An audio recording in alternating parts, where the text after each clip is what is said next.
Racing is at Flemington on Saturday, where the feature is the Group 1 Turnbull Stakes. The rail's out 9 metres.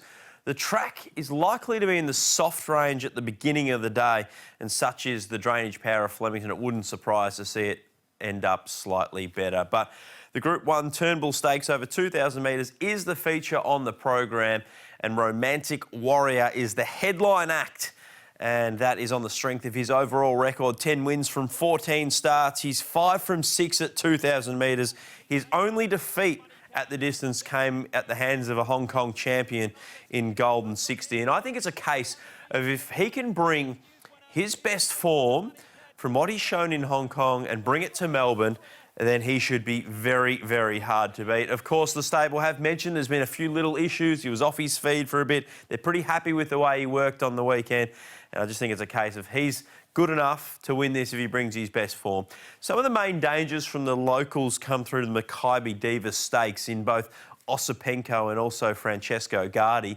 I thought Osipenko was really good here. The winner of the race was Mr. Brightside. Now, he's absolutely dominant in weight for age racing in Australia at the moment, between 14 to 1,600 metres, and was a nice winner of this race. You see Osipenko just held up in behind them there. He rockets home in the fastest last 200 metres of the contest. Maybe was a little unlucky not to finish second. There's been some form out of the race. The second place getter, Alligator Blood, went to the Underwood Stakes and won. I like the way Francesco Guardi also finished off his race. Both Osipenko and Francesco Guardi look suited up to 2,000 metres. I think if Romantic Warrior brings his best, they might be stretched trying to beat him. But if he is below his best, then Osipenko certainly looks one of the main dangers to the favourite. A horse that I've been really impressed with this preparation is Sulcombe. He comes through the Underwood Stakes last time out, which you can tie into the Makybe Diva through the winner of the race in Alligator Blood. There's Sulcombe a long way back, finishing off really strongly down the outside. I think he'll be even better suited third up to 2,000 metres, getting to the big track at Flemington. He has the talent. It's worth noting, though, his targets this preparation are both the Caulfield and Melbourne Cup over further. He's a genuine stayer, so while I think he can run well, he may be hard-pressed trying to beat the likes of Romantic Warrior, Osipenko, and even an interesting horse like West Wind Blows, who we'll learn a lot more about on Saturday, who's being targeted towards the Caulfield Cup.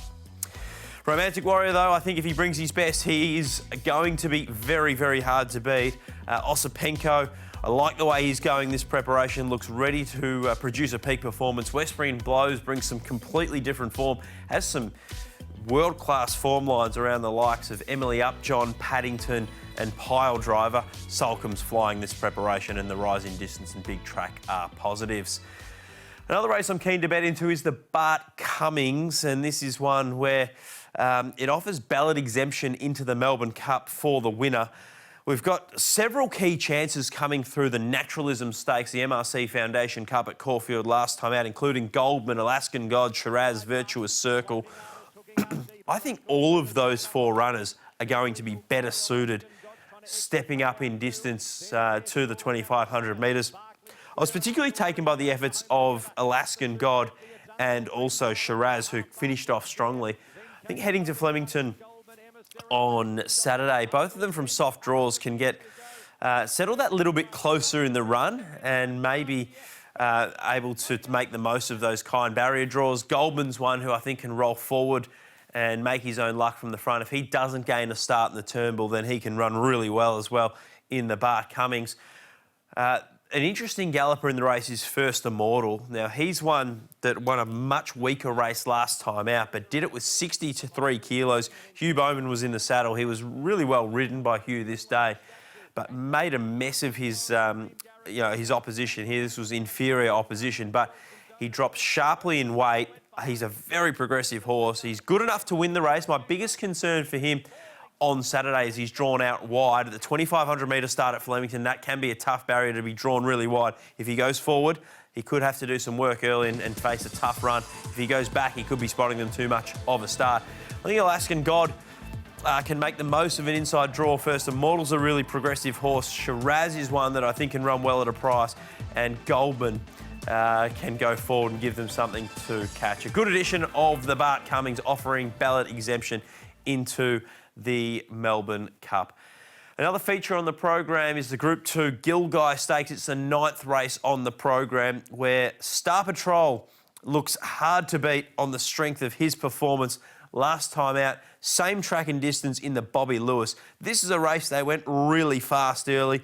A couple of them, Najim Sahale and Snapper, overdid it on the speed. Star Patrol was less exposed, left vulnerable from a long way out. And his effort to tough it out over the concluding stages, in my opinion, was a really good one. I like the fact he's been given 3 weeks to get over this tough run. He'd had a throat up going into that first up run. That performance tells me it was successful, and I think if he can reproduce something like that level, he's going to be very, very hard to beat. Maybe the main danger is Say Magique. She's second up from a spell. This was her first up run at Caulfield behind Benedetta and Paracel in the Group 3 Cochrane Stakes. Now, she just peaks on her run the last 100, 150 metres, but she was resuming from a long break. She's had a jump out at Cranbourne between runs just to bring her fitness further to the mark. And with added the benefit of the first up run, the jump out, I think she can progress off this run. Her career peak performance did come at Flemington in the Group 1 Coolmore Stud Stakes at the Flemington 1200 metres. If she can get back to something like that, then I think she is potentially the main danger to Star Patrol. But I thought he was the best bet on the program at Flemington on Saturday. If he can reproduce what he did first up, he should be very hard to beat. Say Magique may be the main danger. Triple Missile's got a big turn of foot on his day. The wide draw suits him. Jigsaw went to a new level last preparation. So that's a look at the Gilgai. The day finishes at Flemington with the Paris Lane Stakes over 1,400 metres, where Tamerlane is a strong chance on the basis of his first up run in Sydney. He went to the front, ran quite well, wasn't beaten far. This is a race that featured Redina, who's the horse in the green colours, getting off the fence, getting to the outside and finishing strongly. Redina, of course, then went to the Group 1 Epsom Handicap and franked that form. I like the effort from Tamerlane. I like the fact that he can go forward on Saturday and potentially control this race from the front from an informed Damien Lane. I think that gives him a really strong chance, and he looks well placed there. Just Folke's an interesting runner. He's making his debut for the Gavin Bedgegood stable. He generally does improve with the run under his belt, but he's one that would have certainly been very well suited by the rain that we had in Melbourne overnight on Thursday. That'll bring the track just into that soft range. That bit of give out of the track is exactly what he needs. He's a very good wet tracker. This jump out was solid for him. And while he generally is better suited with the run under the belt over slightly further, first up last preparation at the track and distance, he ran really well. And I thought he can make his presence felt on Saturday. But Tamerlane, I think, can roll forward for Damien Lane, give a big sight in the last. Not an option, might get a soft run just in behind them, can really improve up to 1,400. Just Folk has a classy gallop of the soft track will suit. Numgarwa's fit and racing well. But Tamerlane on top for me in the last at Flemington, which promises to be a terrific day of action. Of course, headlined by the Group 1 Turnbull Stakes. Very much looking forward to seeing Romantic Warrior at Flemington on Saturday and whether he can bring his best, and that'll make him hard to beat in the feature. The Turnbull Stakes, headed by Romantic Warrior.